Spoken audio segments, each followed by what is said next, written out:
Arkansas schools are receiving more than $1 million for opioid prevention, including 2 districts right here in our area. Yeah, 5 News reporter Claire Everbach joining us now with a look at how this could work. Good morning, Claire.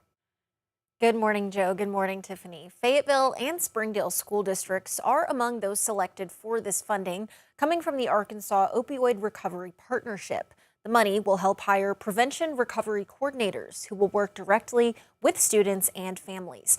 While this program does focus on opioids, it also addresses other substances, including tobacco, alcohol, and other drugs. The over $1.4 million will help impact over 27,000 students across the state, and the prevention recovery coordinators will support students and families. Tanisha Barnes, Deputy Director for the Arkansas Opioid Recovery Partnership, says the program focuses not only on prevention, but making sure students know where to turn for help. What that PRC is doing is guiding that school and guiding those students to the resources for prevention, treatment, and recovery. The coordinators are expected to be in place by July 1st. Officials say the ultimate goal is to expand the program to every school and university across the state. Claire Everbach, 5 News. All right, thank you for that update, Claire. 6:34, the Fayetteville City Council is set to consider several changes to the farmers market. This week, the council will discuss a proposal to expand the footprint by adding about a half a block east along Mountain Street, also extending the market season from late March through December, which would allow vendors to set up for a new Tuesday night market, which would include allowing alcohol sales. Councilmember Sarah Moore says the changes are aimed at keeping up with Fayetteville's growing population. Giving growers and makers more opportunities to be able to make an income, which is incredibly important to us in the city of Fayetteville, and increases revenue, but also too, quality of life, being able, as we continue to grow, we have a diverse population that, is seeking out different goods and services. Well, council members will discuss the expansion and additions at their Tuesday night meeting. Well, also at Tuesday's meeting, they'll discuss changing how much Fayetteville can pay out in certain damage claims. Fayetteville caps payments for water, sewer, and other city-related damage at $100,000. But city leaders say most claims do not come close to that. And in rare cases, the current limit can fall short. The proposed ordinance would allow the city council to pay more if an insurance adjuster confirms the costs exceed that cap. This comes after an incident where a sewer line was hit during construction, causing damage to a home. Well, if you struggle with winter energy costs, listen up. The deadline to apply for Arkansas's 2026 LIHEAP is fast approaching. Applications for the Low-Income Home Energy Assistance Program, or LIHEAP, are still open, but only until April 30th. Crisis applications are available for households that need immediate help with heating bills.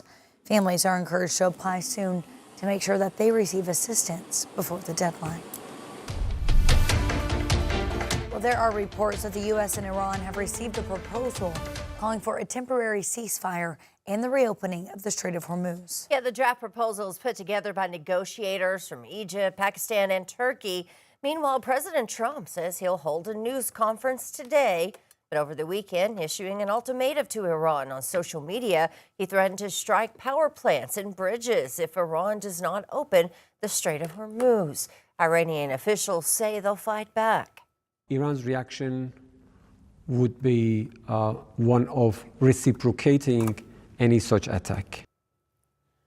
On Sunday, the Trump administration announced a missing American airman was rescued 2 days after his fighter jet was shot down over Iran. All right, taking a look at what's been going on in the Artemis II mission. The crew entered a new phase of its mission overnight. Bradley Blackburn explains what comes next as the crew prepares for radio silence today.